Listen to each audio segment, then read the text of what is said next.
Hi hello welcome to our channel. నేను మీ శ్రీ. ఈరోజు మనం చెప్పుకోబోయే కదా ప్రియాని దాన్ని పార్ట్ 104. ఇక కథలోకి వెళ్ళిపోదాం. వానజల్లు ఒక్కసారిగా తన మీదకు దూకి శరీరమంతా చలి తాకినట్టు అనిపించింది అవనికి. ఆమె ఒక్కొక్క అడుగు ముందుకు వేస్తుంటే అక్కడ రిషి ఉన్నాడు అని అర్థం అవ్వగానే ఆమె గుండె జల్లుమంది. ఆమె అక్కడే ఆగిపోయింది. ఆ పక్కనే ఉన్న తులసి కోట గట్టిగా పట్టుకుని కంగారుగా వెనక్కి అడిగేసింది. ఆమె శరీరంలో అణువణువు కంపించిపోతోంది. ఆ తులసి కోటకి ఆనుకుని కింద కూలబడింది అవని. ఆమెకి ఎలా రియాక్ట్ అవ్వాలో ఏమాత్రం అర్థం కావడం లేదు. ఆమె కళ్ళల్లో నీళ్లు వర్షంతో పాటు కరిగిపోతున్నాయి. ఆమె తల ఎత్తి చూడలేదు. మోకాలు రెండు దగ్గరికి మడుచుకుని అలాగే వర్షంలో కూర్చుని ఉంది. ఆమె లోపల ఏడుస్తున్నట్టు భారమవుతున్నా ఆమె శ్వాసే చెబుతోంది. అతని అడుగులు పూర్తిగా ఆమెను సమీపించేశాయి. ఆమె తల ఎత్తి చూడలేదు. అతని పాదాలు మాత్రం కనబడుతున్నాయి. అతను ఎంత దగ్గరగా ఉన్నాడో తెలుస్తుంటే ఇంకా కుచించుకుపోసాగింది అవని. జోరు వాన వాళ్ళిద్దరినీ కదిలించలేకపోయింది. అందుకే పంతం పట్టి తన పరిణామాన్ని పెంచి ఈదురుగాల్ని కూడా లాక్కొచ్చింది. అతను మెల్లిగా ఆమె ముందు మోకాళ్ళ మీద కూర్చున్నాడు. ఆమె శిలలా స్పందించడం మానేసి మరీ అలాగే కూర్చుంది. గాలికి ఆమె తల మీద ఉన్న చున్నీ వెనక్కి పడిపోయింది.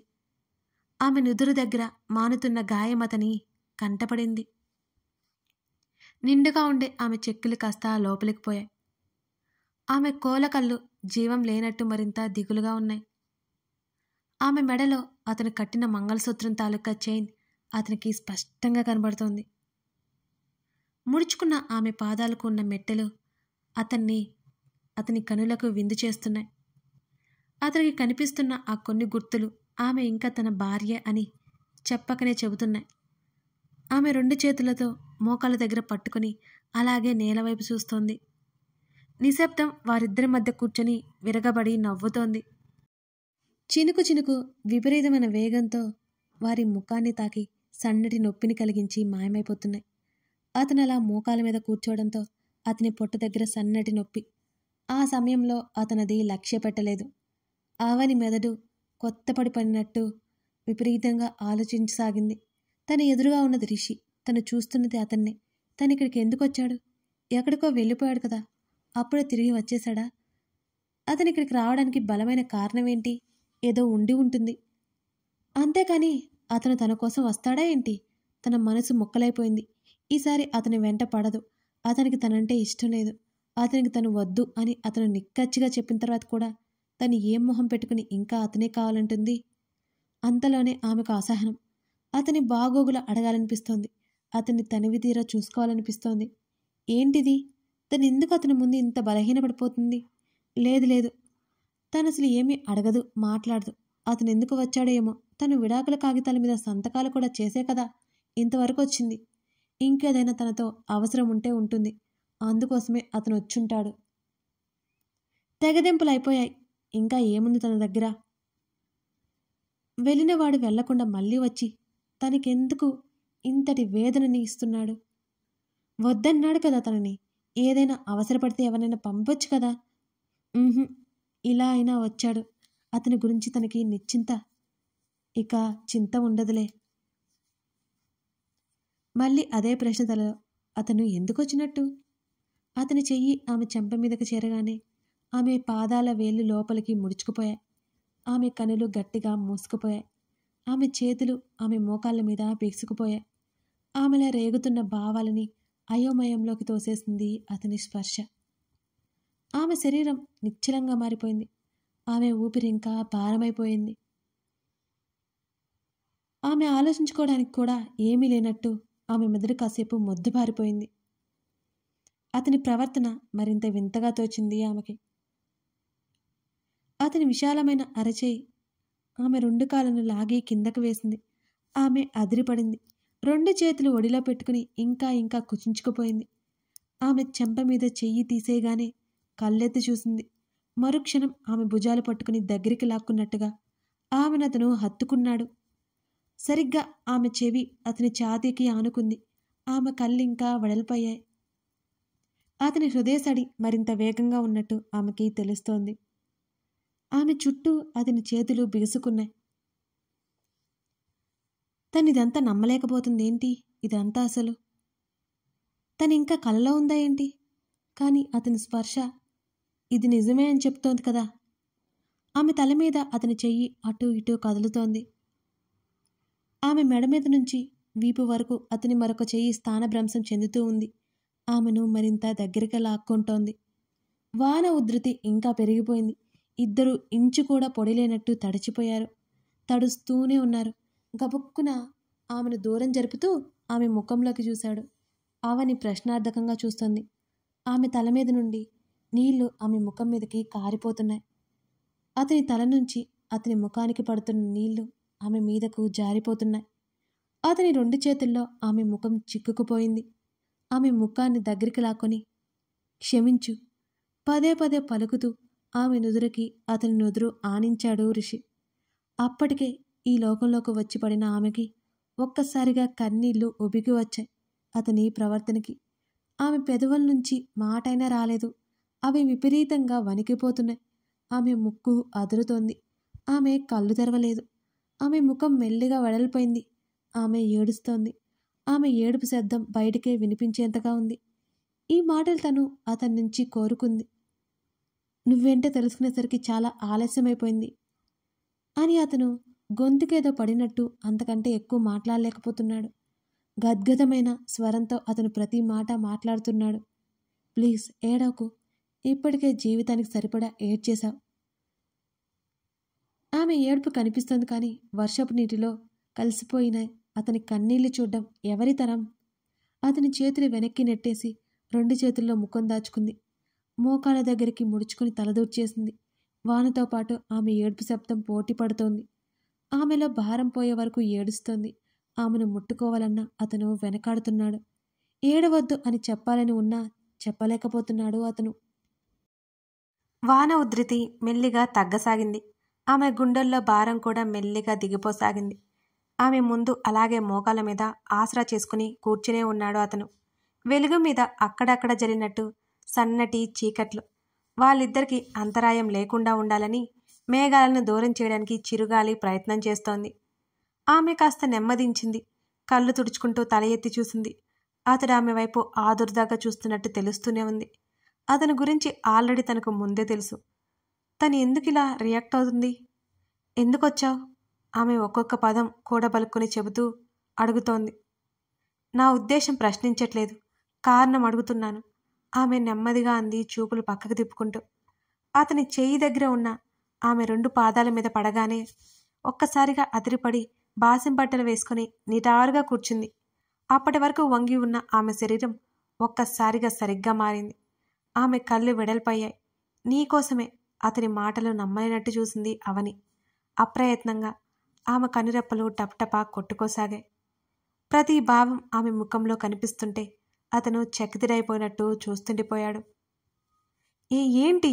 ఆమె నమ్మలేనట్టు, తను విన్నది సరిగ్గా ఉందో లేదో అన్నట్టు, లేకపోతే తను పొరపాటుగా విన్నదేమో అన్నట్టు అదే అయోమయంలో తడబాటుగా ప్రశ్నించింది అవని. అవును, నీకోసమే వచ్చాను అని అంటున్న అతని మాటలకు గబుక్కున లేవబోయి అతని గడ్డం ఆమెకు తగలడంతో అక్కడే కూలబడింది. అమ్మా! కీచుగా నొప్పికి అరుస్తూ ముఖం చిట్లించి తల మీద చేయి పెట్టుకుంది. ఆమె కూర్చుంటే ఆమె మీదకు వంగి ఆమె తలకి గొడుగులా కూర్చున్నాడతను. తనకు నొప్పి కలిగిందంటే అతనికి కూడా నొప్పి కలిగి ఉంటుంది కదా. కానీ అతడు అలాగే నిశ్శబ్దంగా ఉన్నాడు. అప్పటి వరకు ఆగిన వాన మరొక్కసారి విజృంభించింది. ఆమె కళ్ళెత్తి చూసింది. అతడు తలదించి ఆమె కళ్ళల్లోకి చూశాడు. ఇద్దరి కనులు క్షణకాలం పాటు కలుసుకున్నాయి. అతని చూపుల నుంచి బలవంతంగా తన చూపులు వెనక్కి లాక్కుంటూ ముఖం పక్కకు తిప్పేసుకుంది అవని. అతని తల మీద పడుతున్న వర్షపు నీళ్లు అతని గడ్డం మీద నుంచి ఆమె తల మీదకి చేరిపోయాయి. ఆమె ఒడిలోకి జారిపోతున్నాయి, అచ్చు తలంబ్రాల్లాగా. నాకే అర్థం కావడం లేదు. గబుక్కున అతన్ని వెనక్కి నెట్టి పైకి లేచింది అవని. అది అనుకోకుండా జరిగిన చర్య అయినా ఆదరుగా కూర్చున్న అతను చతికిల పడినట్టు కూర్చున్నాడు. అతనికి పొట్ట దగ్గర కలుక్కుమన్న నొప్పి. అతడు నొప్పి తాలూకా చిన్నగా శబ్దం చేయడంతో తను ఏం చేసిందో అర్థమై కంగారుగా అతని వైపు చూసింది అవని. సారీ, నేను చూసుకోలేదు ఆమె అదే కంగారుతో చెప్పింది. అతను చెయ్యి ముందుకు పెట్టాడు. ఆమె ముఖం విప్పార్చుకుని చూసింది. అతని ప్రతిచర్య తనకి ఆశ్చర్యంగానే తోస్తోంది. మరి వణుకుతున్న తన చేతిని అతని చేతికి అందించింది. అతని బలమైన అరచేతిలో తన చెయ్యి చిక్కుకుపోయింది. అతని చెయ్యి తన చేతిని కౌగిలించుకుని లోపల దాచుకుంది. చిచి, తనకేమాత్రం బుద్ధి లేదు. అసలు మారదా తను? మళ్ళీ అవే ఆలోచనలు. తన ఉత్తరం చూసి జాలిపడి ఉంటాడేమో బహుశా. సారీ చెప్తున్నాడు. ఈ మాత్రం దానికి తనేదో ఊహించుకోవడం కరెక్ట్ కాదు. అసలే అతను లేకుండా ఉండడానికి తన మనసు అలవాటు పడుతోంది. మళ్ళీ దానికి కొత్త ఆశలు రేపడం ఎందుకు? దానివల్ల తనకి బాధ అనివార్యం. ఒక చెయ్యి పొట్ట దగ్గర వేసుకుని ఆమె చేతిని పట్టుకుని లేచి నిలబడ్డాడు. రిషి ముఖం వైపు చూస్తున్న అవని అతన్ని గమనించలేకపోయింది. అప్పటికే శరీరం తడిచిపోయి ఉండడంతో కాస్త వణుకు పుట్టింది. లోపలికి పరిగెత్తుబోతున్న అవని చేతిని పట్టుకుని ఆపడంతో ఆమె అడుగులు అక్కడే ఆగిపోయాయి. ఆమె వెనక్కి తిరిగి చూసింది. పరీక్షగా అతను పట్టుకున్న తన చేతి వైపు చూసుకొని అతని వైపు కళ్ళెత్తి చూసింది. ఆమె ముఖంలో బహిర్గతం అవుతున్న ఆశ్చర్యం తాలూకా భావన అతని కళ్ళకు కనబడుతోంది. ఆమె చేతిని వదిలించుకోవడానికి చప్పుడు చేయగా ఆమె చేతి గాజులు జల్లుమన్నాయి. అతను వదల్లేదు. ఆమె మణికట్టు దగ్గర అతని చెయ్యి బిగుసుకుంది. ఒకసారి చేతి వైపు చూసుకుని మళ్ళీ తల ఎత్తి చూసింది. ఎందుకు వదలట్లేదు అన్నట్టు ప్రశ్నించింది చూపులతోనే. మాట్లాడుతుంటే వెళ్ళిపోతావు. అతడు కళ్ళు చిన్నవి చేసి ఆమెనే చూశాడు. వాన పడుతోంది, తెలియట్లేదా? ఆమె ఉక్రోషంగా అరిచింది. ఒక్కొక్కసారి తను ఏం చేస్తుందో తనకే అర్థం కాదు. ఎవరైనా తన మీద అరిస్తే ఊరుకోదు. తెలియట్లేదు. అతని సమాధానానికి నోరు తెరిచి విస్తుపోయి చూసింది అవని. తెరిచి ఉన్న ఆమె నోరుని మూయడానికి ఆమె గడ్డం కింద వేలు పెట్టి పైకన్నాడు అతను. చప్పున నోరు మూసుకుని కళ్ళు పెద్దవి చేసింది. ఏమైంది నీకు? ఎందుకిలా ప్రవర్తిస్తున్నావు? మళ్ళీ చేతిని విడిపించుకోవాలని చూస్తుంటే ఆమె చేతిని వదిలినట్టే వదిలి ఆమె ముంజేతిని పట్టుకుని దగ్గరికి లాగాడతను. అతనికి తగలబోయి ఆగిపోయింది. వాన వెలసింది. అతని కళ్ళు నిమ్మలంగా కనబడుతున్నాయి. ఆమె మనసు తేటగా మారింది. తన మనసు అంత ప్రశాంతంగా ఉండడానికి కారణం అతని సమక్షమేనని తనకి మాత్రం తెలీదా ఏంటి? కానీ ఇది ఎంతకాలం? మహా అయితే 1-2 గంటలు. మళ్ళీ అతను వెళ్ళిపోతాడు. ఆ మాట అనుకోగానే ఆమె కళ్ళల్లో నీళ్లూరాయి. రిషి చూస్తుండగానే ఆమె కళ్ళు నిండుకోవడం జరిగిపోయింది. అతని చెయ్యి ఆమె చెంప మీదకు వేయగానే ఉలిక్కిపడింది. ఆమె మెడవంపులో చేతిని పొనిచి బొటన వెలితో ఆమె కంటి నుంచి కిందకి మెల్లిగా జరుగుతున్న కన్నీటి ధారని తుడిచాడు. తను ఏడుస్తుందని అర్థమైంది అతనికి. గబుక్కున బలవంతంగా పంటి బిగున ఏడుపాపుకుంది. చిచి, తనెందుకు ఏడుస్తుంది? అయినా అతని ముందు తను బలహీనపడకూడదు అనుకుంది కదా. గట్టిగా ఊపిరి తీసుకుని కళ్ళు ఎత్తి అతని వైపు చూసింది అవని. నువ్వెందుకు వచ్చావో ఇంకా రీజన్ చెప్పలేదు నాకు. నీకేమైనా అవసరం ఉంటే ఎవరితో అయినా చెప్పాల్సింది, లేకపోతే ఫోన్లో చెప్పాల్సింది. నువ్వు ఇక్కడికి రాకుండా ఉండాల్సింది. ప్లీజ్ నన్ను పిచ్చిదాన్ని చేయొద్దు. నాకేం అర్థం కావడం లేదు అని అప్పటి వరకు ధైర్యంగా మాట్లాడుతూ ధైర్యం నటించింది. చివరి మాటలకు ఆమె గొంతు వణుకుతోంది. ఆమె ఇంకా మాట్లాడుతూ ఉండగానే ఆమెను గట్టిగా దగ్గరికి లాక్కొని కౌగిలించుకున్నాడు రిషి. గలగలా పారే సెలయేరుకి ఏదో అడ్డు వచ్చినట్లు అవని మాటలు అక్కడే ఆగిపోయాయి. ఇప్పుడు రిషి అవని దగ్గరికి తిరిగొచ్చారు. ఇప్పుడు అతను ఏం చెప్పబోతున్నాడు? అవని రియాక్షన్ ఎలా ఉంటుంది తెలుసుకోవాలి అంటే తర్వాత భాగం చూడాల్సిందే. ఈ కథ నచ్చితే లైక్ చేయడం మర్చిపోకండి. కొత్తగా వచ్చిన వారుంటే మన ఛానల్ని సబ్స్క్రైబ్ చేసుకోండి. Thank you for watching this video.